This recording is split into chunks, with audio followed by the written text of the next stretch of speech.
لله وإنا إليه راجعون। অফিসে কর্মরত অবস্থায় ইসরায়েল ও যুক্তরাষ্ট্রের যৌথ হামলায় মৃত্যুবরণ করেছেন ইরানের সর্বোচ্চ ধর্মীয় নেতা আয়াতুল্লাহ আলী খামেনি। প্রথম দিকে ট্রাম্প সহ ইসরায়েলি প্রধানমন্ত্রী বিষয়টি নিশ্চিত করলেও পরবর্তীতে ফার্স নিউজ সহ দেশটির বিভিন্ন গণমাধ্যম বিষয়টি নিশ্চিত করেছে।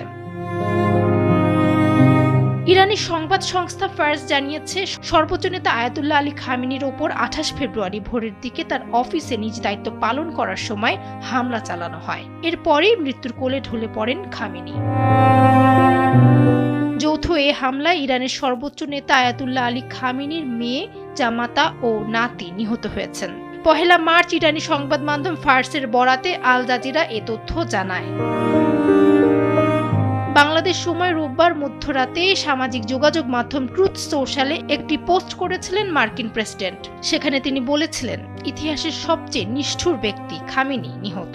ট্রাম্প নেতানিয়াহুর জানানোর পরও বিষয়টি নিয়ে কিছুটা ধোঁয়াশা ছিল, তবে ইরানি বিভিন্ন গণমাধ্যম খবরটি প্রকাশের পর বিষয়টি স্পষ্ট হয়।